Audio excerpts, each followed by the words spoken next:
새벽기도에 나오신 여러분들을 주님의 이름으로 환영합니다. 함께 샘물의 기도로 하나님 앞에 기도 올려드리겠습니다. 마음 모아 샘물의 기도를 하나님께 드리겠습니다. 먼저 우리의 믿음을 고백합니다. 구원은 여호와께 있사오니 주의 복을 주의 백성에게 내리소서. 아멘. 우리를 모든 환난 가운데서 건지시고 은혜와 복을 베푸시는 하나님께 감사합니다. 매일의 삶 가운데 쉼이 있는 삶을 허락하시고 말씀 가운데 하나님의 임재를 경험하게 하시며 매 순간 하나님과 관계하는 샘물 성도가 되게 하소서. 예배와 교회를 위해 기도합니다. 여호와 하나님이여 원하옵건대 주의 제사장들에게 구원을 입게 하시고 또 주의 성도들에게 은혜를 기뻐하게 하옵소서. 아멘. 하나님, 예배의 자리 가운데 하나님 안에서의 쉼을 경험하게 하시고 위로와 감격을 경험하게 하소서. 매주일 선포되는 말씀 가운데 은혜가 넘치게 하시고 찬양과 기도와 섬김의 자리가 은혜와 기쁨의 자리가 되게 하소서. 순전한 예배자로 살게 하시고 세상에서도 날마다 칭찬받으며 선한 영향력을 주는 샘물 공동체가 되게 하소서. 목장을 위해 기도합니다. 그런즉 이와 같이 지금도 은혜로 택하심을 따라 남은 자가 있느니라. 아멘. 하나님, 우리 목장이 이 땅을 바로 세우기 위해 하나님께서 은혜로 택하신 자들임을 깨닫게 하소서. 모일 때마다 대화가 넘쳐나게 하시고 사소한 삶의 이야기들조차 감사와 찬양이 되게 하소서. 은혜의 교제와 삶에서의 간증이 넘쳐나게 하시고 서로를 향한 사랑이 넘쳐나게 하소서. 섬기는 목자들에게 지혜와 명철을 허락하시고 풍성한 은혜를 부어주소서. 샘물 성도님들을 위해 기도합니다. 주의 백성을 구원하시며 주의 산업에 복을 주시고 또 그들의 목자가 되셔 영원토록 그들을 인도하소서. 아멘. 아픔과 질병 중에 있는 성도들에게는 치유와 회복을 허락하시고 근심과 염려가 있는 성도들에게는 위로와 평안을 허락하여 주소서. 우리의 목자 되신 주님께서 선한 길로 인도하심을 경험하게 하시고 우리 사업의 터와 환경 가운데 복 주심을 경험케 하소서. 날마다 믿음을 굳건하게 하시고 샘통 300일을 통해 주님과 동행하는 삶을 살게 하소서. 나라와 선교를 위해 기도합니다. 소망 중에 즐거워하며 환난 중에 참으며 기도에 항상 힘쓰며. 아멘. 이 땅을 통치하시는 하나님 아버지, 정의와 공의가 회복되게 하시고 코로나가 그치고 일상의 회복이 있게 하소서. 정치와 경제와 문화와 교육의 모든 상황들 가운데 하나님의 간섭하심이 드러나게 하시고 다시금 열방을 향한 열정적인 선교의 사명을 감당하는 우리나라 되게 하소서. 선교의 현장에 계신 선교사님들을 붙들어 주시고 닫혀있는 선교지의 문들이 열리게 하소서. 오늘도 우리 가운데 살아 역사하시는 하나님을 찬양합니다. 거룩하신 예수님의 이름으로 기도합니다. 아멘. 오늘 하나님께서 저와 여러분에게 주시는 말씀은 창세기 43장 16절에서 34절 말씀입니다. 요셉은 베냐민이 그들과 함께 있음을 보고 자기의 청지기에게 이르되 이 사람들을 집으로 인도해 드리고 짐승을 잡고 준비하라. 이 사람들이 정오에 나와 함께 먹을 것이니라. 청지기가 요셉의 명대로 하여 그 사람들을 요셉의 집으로 인도하니 그 사람들이 요셉의 집으로 인도되매 두려워하여 이르되 전번에 우리 자루에 들어있던 돈의 일로 우리가 끌려드는도다. 이는 우리를 억류하고 달려들어 우리를 잡아 노예로 삼고 우리의 나귀를 빼앗으려 함이로다 하고 그들이 요셉의 집 청지기에게 가까이 나아가 그 집 문 앞에서 그에게 말하여 이르되 내 주여, 우리가 전번에 내려와서 양식을 사가지고 여관에 이르러 자루를 풀어본즉 각 사람의 돈이 전에 그대로 자루아귀에 있기로 우리가 도로 가져왔고 양식 살 다른 돈도 우리가 가지고 내려왔나이다. 우리의 돈을 우리 자루에 넣은 자는 누구인지 우리가 알지 못하나이다. 그가 이르되 너희는 안심하라. 두려워하지 말라.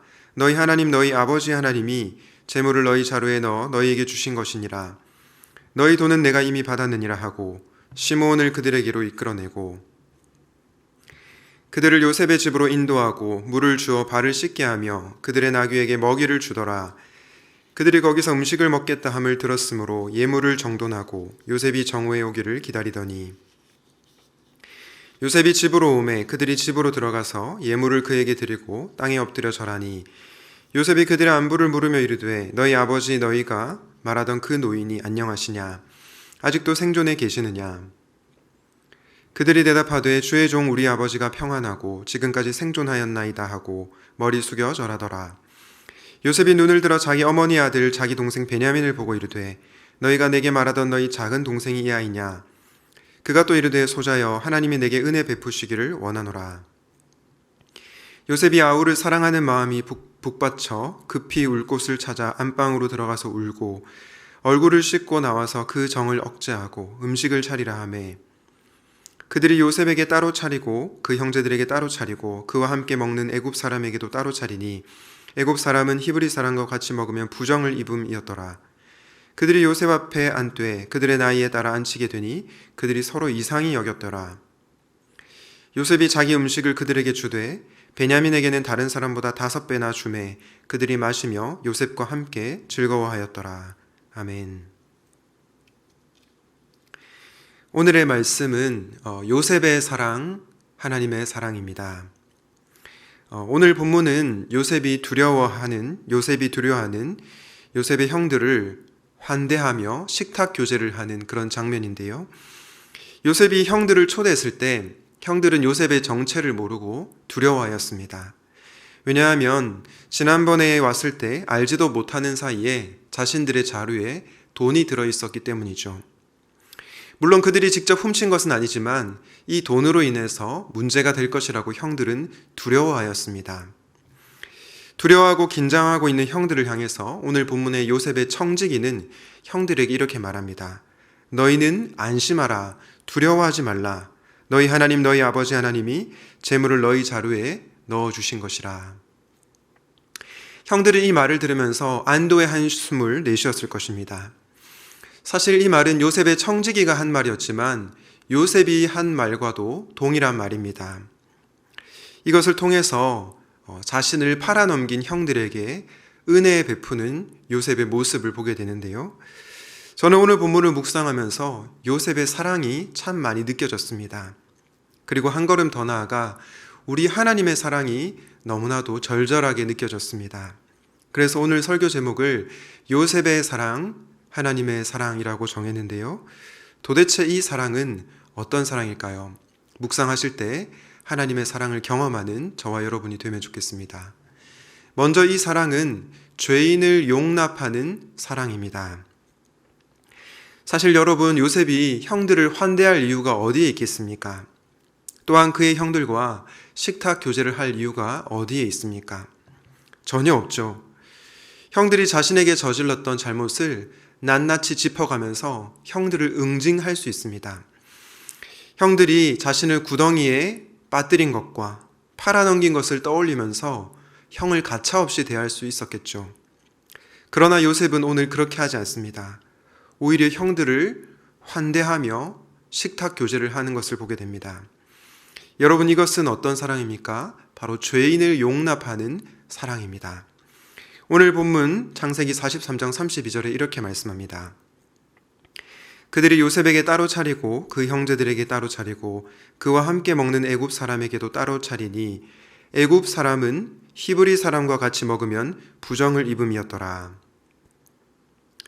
이 말씀에 보니까 밥상이 차려지고 있는데 밥상을 차리는 사람들은 요셉과 그의 형들 그리고 애굽 사람에게 따로 차렸다고 합니다.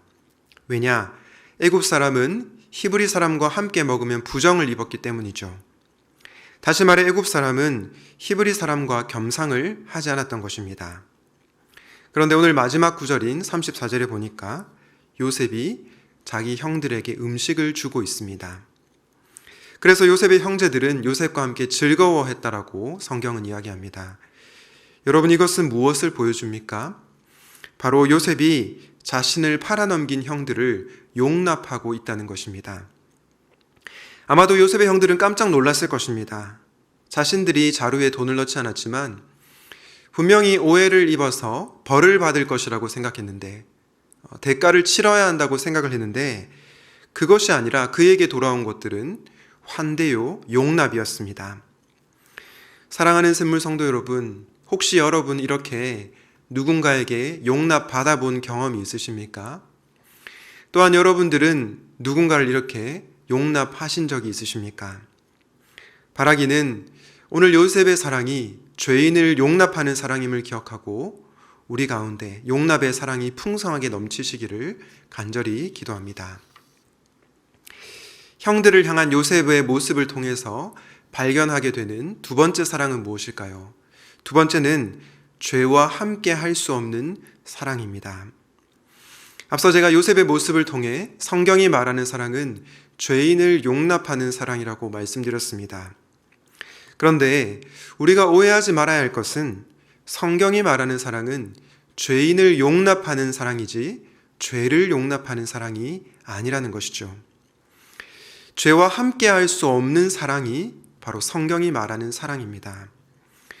오늘 마지막 구절에 보면 요셉이 형들보다 베냐민에게 특별 대우를 하는 것을 보게 되는데요. 형들보다 먹을 것을 무려 5배나 더 줍니다. 여러분, 요셉은 왜 이렇게 한 것일까요? 야곱의 편애를 받던 자신을 미워한 것처럼 베냐민도 시기하고 미워하고 있지는 않은지 요셉이 테스트를 해보고 싶었던 겁니다. 형들이 자신을 시기했던 것처럼 이번에도 동일하게 베냐민을 시기하는지를 요셉이 보고 싶었던 겁니다. 오늘 본문에 나오지 않지만 내일 큐티 본문에도 계속해서 이런 요셉의 테스트는 이어지고 있습니다.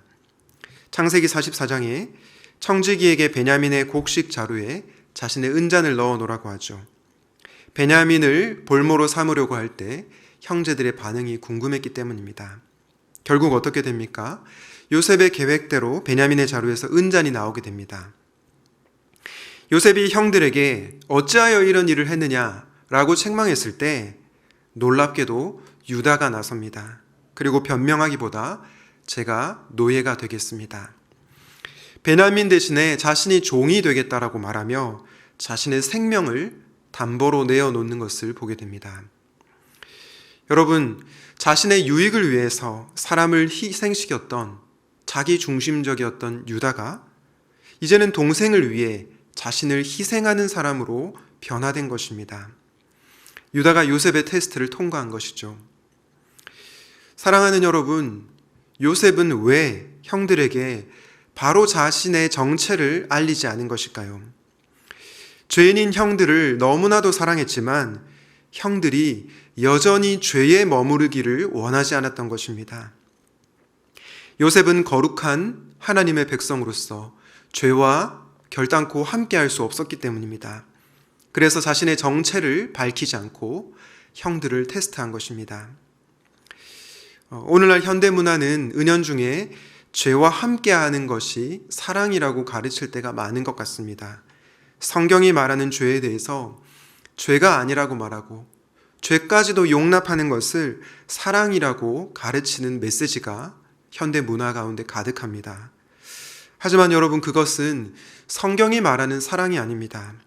성경이 말하는 사랑은 분명히 죄인을 용납하지만 죄와 함께할 수 없는 사랑이기 때문입니다. 왜냐? 성경이 말하는 사랑은 죄와 함께할 수 없는 거룩한 사랑이기 때문이죠. 사랑하는 여러분, 우리의 가정은 어떤 보금자리가 되어야 할까요?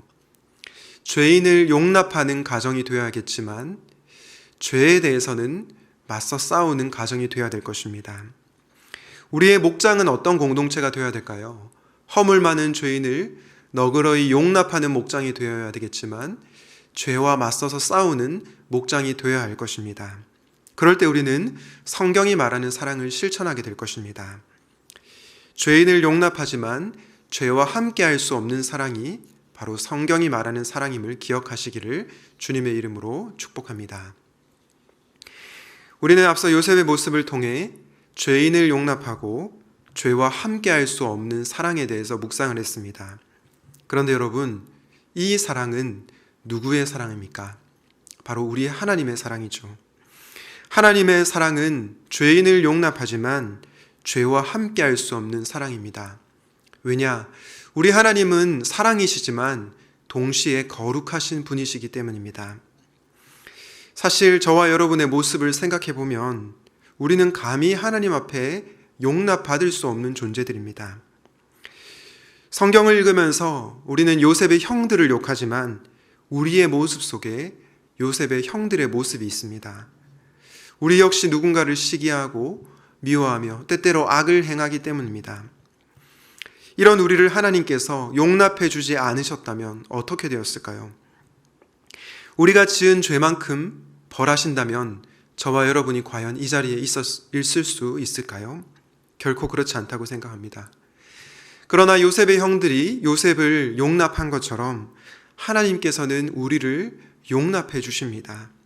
우리의 죄와 허물에도 불구하고 저와 여러분을 용납해 주신다는 것입니다.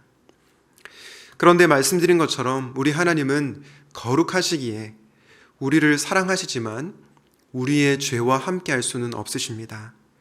죄의 문제를 해결하지 않으면 거룩하신 하나님이 저와 여러분과 함께 할 수 없다는 것이죠. 그래서 택하신 방법이 무엇입니까? 바로 십자가입니다. 죄와 함께 할 수 없지만 하나님께서 저와 여러분과 너무나 함께 하시고 싶으셔서, 그리고 우리를 용납하고 싶으셔서 하나님의 모든 진노를 십자가 위에 예수님께 쏟아 부으셨던 것입니다. 그 십자가의 사랑 때문에 저와 여러분은 하나님 앞으로 나아갈 수 있게 되었습니다. 예수 그리스도 안에서 우리가 하나님의 자녀로 용납되어진 것입니다. 저는 우리가 이 사랑을 알 때 정말로 우리의 삶이 변화될 것이라고 확신합니다. 마치 요셉을 시기하고 팔아넘겼던 형들이 요셉의 사랑을 통해서 변화되었던 것처럼 말입니다. 오늘 우리가 부른 찬송가 294장 하나님은 외아들을 작사가인 미다니 다네키지 목사님은요, 원래 그리스도인이 아니었다고 합니다. 이분은 1868년 8월에 일본 고베에서 태어나 불신자로 살았습니다. 그러다 미국 선교사님께 전도를 받고 예수님을 믿게 되었습니다. 그리고 나서 오늘 우리가 부른 찬송가 294장을 작사하게 되었는데요. 오늘 4절 가사가 이 사랑에 감사하여 곧 주께 나오라 고난 영혼 주께 맡겨 구원을 얻으라 라고 번역되어 있습니다. 그런데 여러분, 이 미다니 다네키지 목사님이 쓰신 원래 가사는요, 다음과 같았다고 합니다. 이와 같이 풍성하신 하나님 사랑을 깨닫지를 못하는 자 사람도 아니다. 이와 같이 풍성하신 하나님 사랑을 깨닫지를 못하는 자 사람도 아니다. 여러분, 너무 과격하게 들리십니까? 너무 과격하게 들릴지 모르겠지만 죄인인 저와 여러분을 용납하시기 위해서 아들까지 내어주신 사랑을 아는 자들은 이 고백이 결코 과장된 고백이 아니라는 것에 동의하실 것입니다. 사랑하는 여러분, 하나님의 사랑은 죄와 함께 할 수 없지만 저와 여러분과 너무나 함께하고 싶으셔서 아들 예수님까지 내어주신 사랑입니다. 이 사랑을 기억합시다. 그리고 우리도 요셉처럼 이 사랑을 실천합시다.